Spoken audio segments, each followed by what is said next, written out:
Fala, parceria! Quem tá aqui de novo? Sou eu, professor Vareta, para mais uma revisão. Já fizemos Unicamp, já fizemos Enem e já macetamos a Unesp. Falta quem para fechar essas primeiras fases? A FUVEST. Então vamos lá, revisão FUVEST Geografia Geral, depois da vinheta.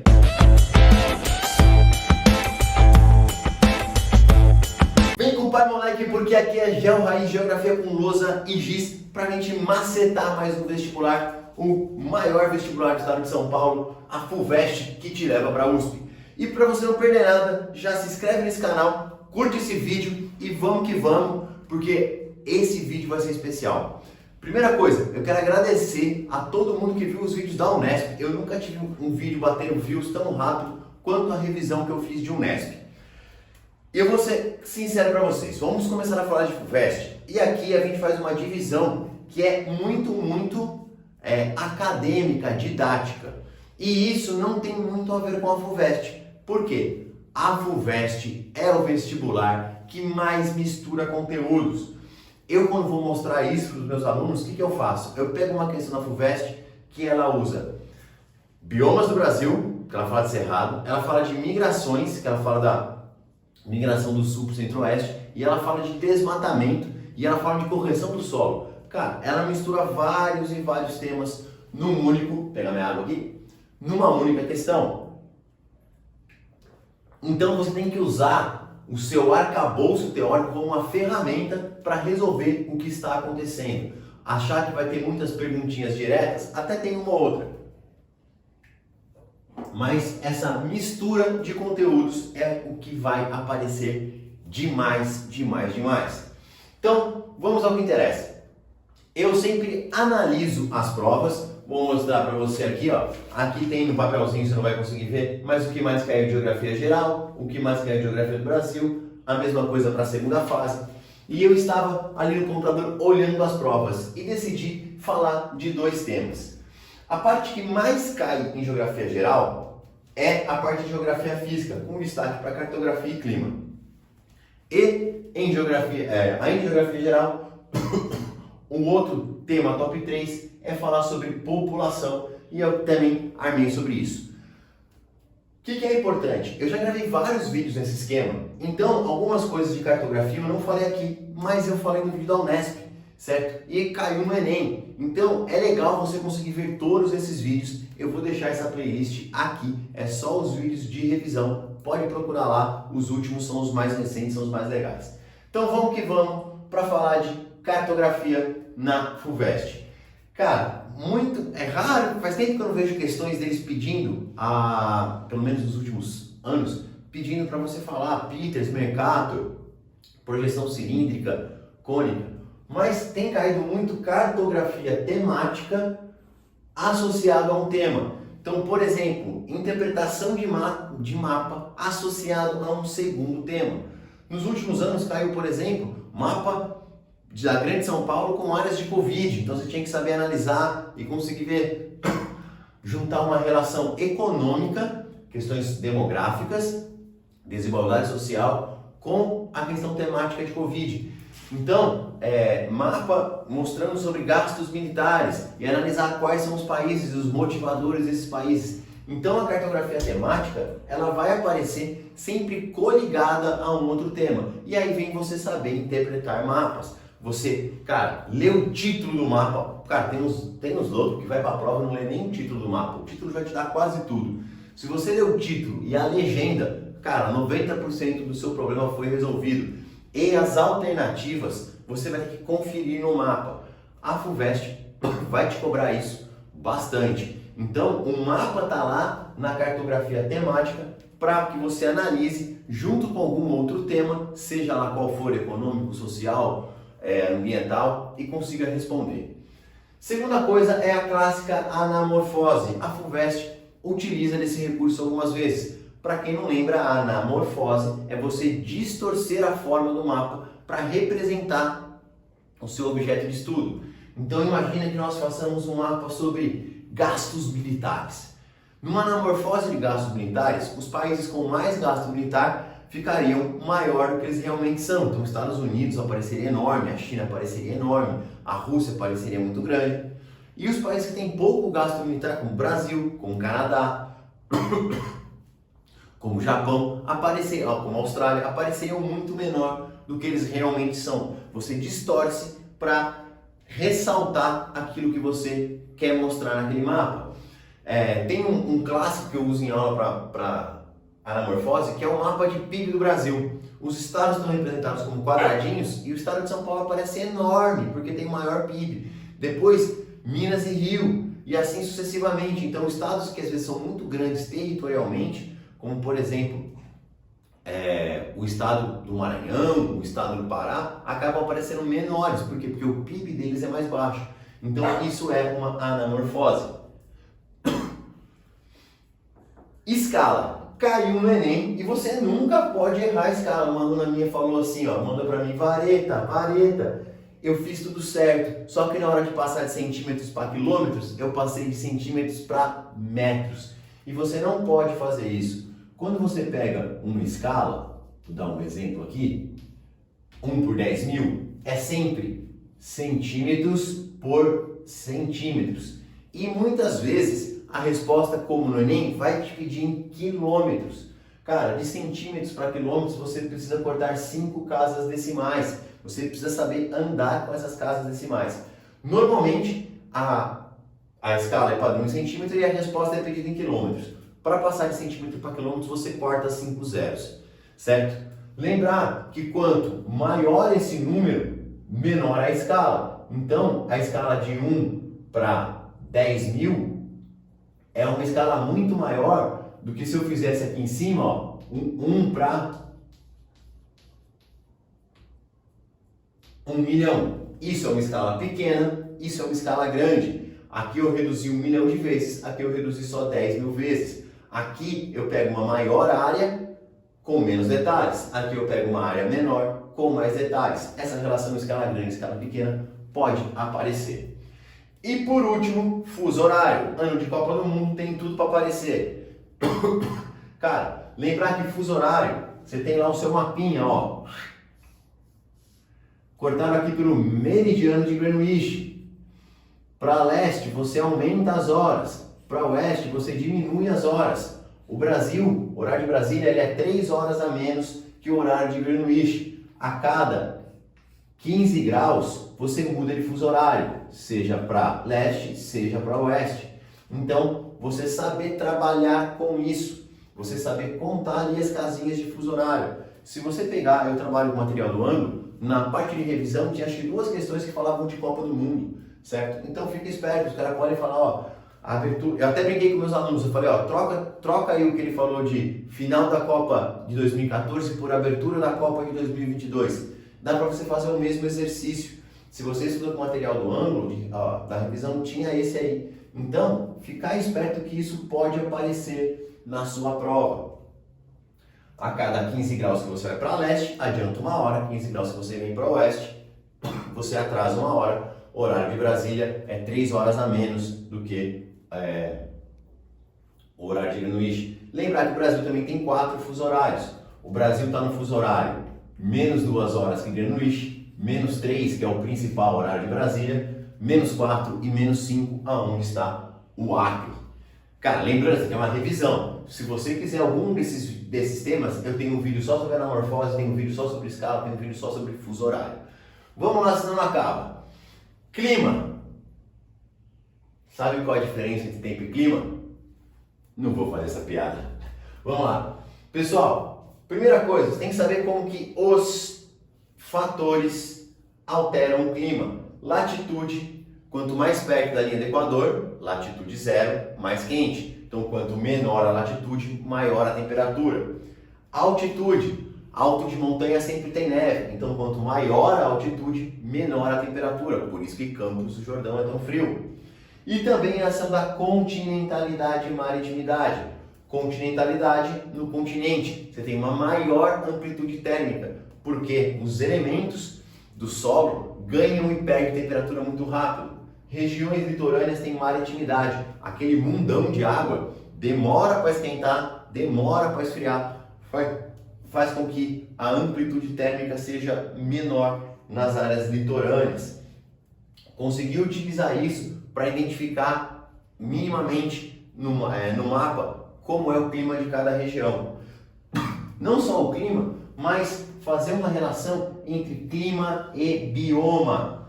Então saber que nas áreas de clima equatorial eu tendo a ter florestas como a floresta amazônica. Nas áreas de clima tropical eu posso ter florestas como a Mata Atlântica e posso ter savanas. Na área de clima temperado, eu tenho floresta temperada. Na área de clima frio, eu tenho a floresta de taiga. Na área de clima polar, eu tenho a tundra. Então, você conseguir fazer essa relação entre clima e bioma. Cara, pega um mapinha, olha um, olha o outro. Matéria de começo de ano, extremamente importante. E para fechar, circulação atmosférica. Circulação atmosférica ajuda você a explicar brisa do mar e brisa terrestre, ajuda você a explicar o clima de monções. Você tem que lembrar que o vento se desloca sempre das regiões de alta pressão para as regiões de baixa pressão. É esse o sentido do vento.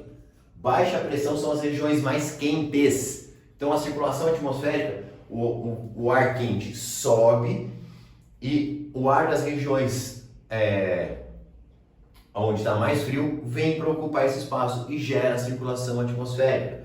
Além de falar da circulação atmosférica, lembrar dos ventos alísios. Quem são os ventos alísios? Vamos eu aqui rabiscando, cara, que é assim, vida real.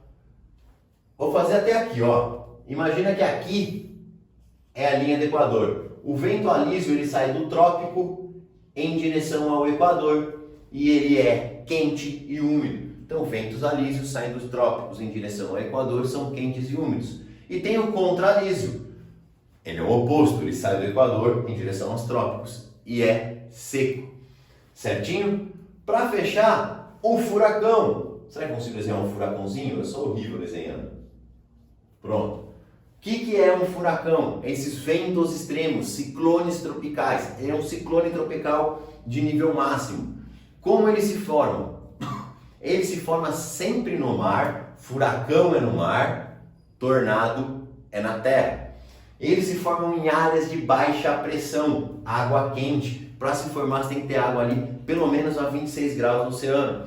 Porque essa água quente vai aquecer o ar sobre ela, esse ar sobe, esfria, desce, reaquece, sobe e nesse processo ele acaba formando o furacão. Por isso tem a época do ano certa de acontecer furacão, que é quando essas águas estão mais quentes. Quando ele entra em contato com as regiões litorâneas, ele causa um regaço, igual o furacão Ian. Fechei metade aqui, já falei pra caramba e vamos para outra parte, mas antes quero te fazer um convite. Seguinte, primeiro, alguém que está assistindo aqui participou da mega revisão que eu fiz para a Unesp, aquela revisão fechada que eu fiz via Google Meet? Se você participou, fala aí se foi bom ou se não foi. Por quê? Porque vai rolar a mega revisão FUVEST. E diferente de um vídeo do YouTube, são mais de 2 horas de aula de geografia comigo, com slides, com resolução de exercícios. Eu vou disponibilizar para vocês todos os slides que eu usar. Eu vou disponibilizar também a gravação para caso você queira reassistir essa aula. E ela acontece com um custo muito baixo, muito fácil para você poder participar e valeu muito a pena. Eu macetei do protocolo de Montreal e da zona de convergência. Eu falei na aula com a molecada, quem estava nessa aula. E digo mais, eu sempre fiz geografia e eu chamei um parceiro meu para fazer de história. Em breve vai ter um vídeo dele aqui no meu canal para vocês poderem conhecer. Então se você quer participar dessa mega revisão FUVEST, vou deixar um link na descrição. Cara, é um link que você vai cair no WhatsApp, vai trocar ideia comigo, te explico tudo, é tudo nosso. Vamos que vamos. Fechou? Chega em merchan, vamos lá. Outro tema é população. E aí, galera? Tema clássico, migrações especiais. E das migrações especiais, a que mais cai é a pendular. E teve gente que questionou Vareta, mas na questão do Enem, de migração pendular, ele não falava que estava em outra cidade. Cara, em outra cidade é um exemplo clássico, mas se você mora em áreas rurais, ou regiões periféricas, ou condomínios fechados um pouco mais distante, você pode classificar também como migração pendular, certo? Então é aquela migração de ida e volta constante entre duas cidades, ou de uma área muito periférica para uma área central.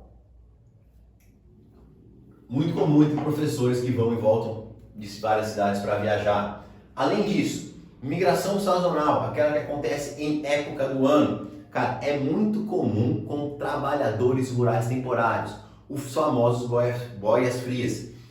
Acontecia mais aqui no nosso estado, em São Paulo, quando a cana ainda não era tão mecanizada. Então vinham trabalhadores para trabalhar no corte da cana, sempre aí na mesma época do ano, e depois voltavam para suas terras, passavam aqui por 3, 4 meses cortando cana e voltavam para o seu local de origem. Isso é uma migração sazonal, tem se reduzido pela mecanização da lavoura, mas ainda acontece com outros cultivos, principalmente com trabalhadores rurais temporários. Migração internacional. Cara, falando de geografia geral, não vou falar de Brasil, mas quando você fala de migração internacional, existe um sentido. As pessoas saem dos países pobres em direção aos países ricos. Então, eu posso te falar que os Estados Unidos e a Europa são os dois maiores centros de atração, enquanto Sudeste Asiático, Oriente Médio, África e América Latina são polos de repulsão. Quais movimentos são muito famosos, tem que ficar ligado? Primeiro, dos mexicanos indo para os Estados Unidos e também do pessoal da América Central. Cara, Guatemala, El Salvador, Belize, eles já fizeram 2 grandes marchas de famílias inteiras saindo a pé para tentar entrar nos Estados Unidos. Isso mostra como economicamente e politicamente esses países são complicados, socialmente são países muito violentos, que as pessoas se arriscam a atravessar quilômetros e quilômetros, centenas de quilômetros andando para ir em direção aos Estados Unidos. Os Estados Unidos querem receber essa galera? Claro que não. Hoje tem uma treta muito forte nos Estados Unidos que os estados sulistas têm pego os imigrantes que chegam, botado em ônibus e mandado tudo para os estados do norte dos Estados Unidos. Tem um documentário que fala sobre isso, para lembrar o nome que aí eu passo para vocês. Aqui na Europa, a Europa é o principal polo de atração do mundo. Ela está muito perto do norte da África, então vai ter uma atratividade muito grande. Ela tem essa ligação com o Oriente Médio pela Turquia. Então, e ela colonizou boa parte do mundo, então também tem uma ligação cultural. Então você tem um movimento muito forte indo para esses países.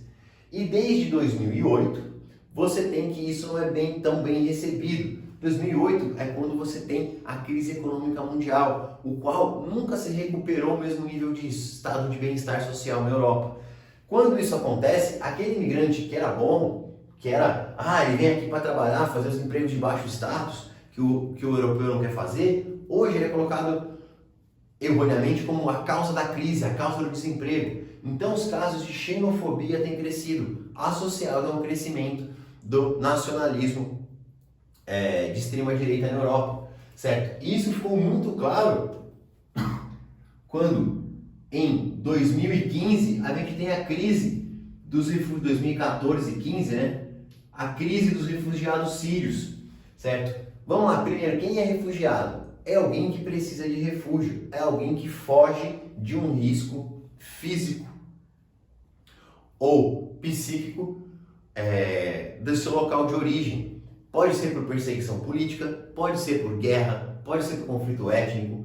Hoje já se fala até em refugiados climáticos, mas é uma coisa mais nova, acho mais difícil de aparecer.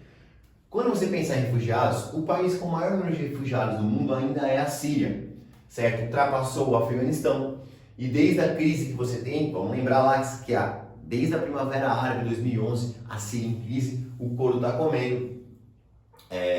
Hoje, muito menos do que já foi. Mas você teve uma grande crise dos refugiados, a imagem do menininho que apareceu boiando. Nem vou colocar a foto aqui que é capaz deles reduzirem o alcance do vídeo. O segundo país que mais tem refugiados é o Afeganistão. Desde 2001, da ocupação americana, que durou 20 anos, ano passado eles saíram. Vocês lembram aquela saída ano passado dos Estados Unidos do Afeganistão? Os afegãos tentando se pendurar no avião. Você imagina o medo que eles tinham da volta do Talibã. Então muitos voltaram a fugir e eles acabam conseguindo mais refúgio ali no Paquistão e nessas regiões. Vindo para a América do Sul, a Venezuela passa desde 2018 por uma crise econômica e política muito cruel que transformou eles num povo também que tem grande número de refugiados. Existe um outro conceito para refugiados que é o refugiado interno, que é aquele que está refugiado dentro do próprio país. A Colômbia é um país que lidera o mundo nesses refugiados internos, tem melhorado a condição, mas ela liderou durante muito tempo. Isso aqui também reacendeu a questão da xenofobia, certo? Inclusive foi um dos motivos, dos motivadores do Brexit. E para fechar, o mundo chegou, hoje eu estou gravando no dia 16 de novembro, ontem a 8 bilhões de pessoas. E aqui dá para a gente fazer uma análise muito legal e muito importante, a FUVEST gosta disso. No mundo desenvolvido mais China, América Anglo-Saxônica, Japão, Rússia e Europa, o que você tem? Já um decrescimento populacional. A população do mundo desenvolvido está reduzindo. Em contrapartida, Ásia e África estão em grande crescimento e a América Latina em estabilização. A África subsaariana, ela é proporcionalmente a região que mais cresce no mundo. O que pensar disso daqui? Primeiro, vindo para a Europa e para a China, esse envelhecimento da população é um problema econômico. Você tende a perder produtividade. Uma das coisas que garante um alto PIB da China, da Índia, até do Brasil, é o tamanho da população. Quando essa população começar a encolher, você tem que aumentar o índice de produtividade dessa população, e que não é tão simples. Enquanto a Índia, por exemplo, cresce demograficamente e vai se tornar uma das maiores economias do mundo em breve, ela já é a sexta.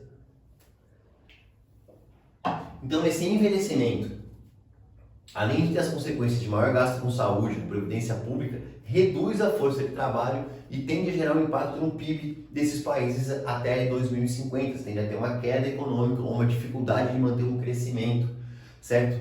Por que eles já quase não têm filhos? Por que já não cresce? Claro, população muito urbanizada, o alto custo de vida, os métodos contraceptivos, esse estilo de vida urbano, com mulher também trabalhando muito, que acabou reduzindo o número de filhos, clássico da transição demográfica.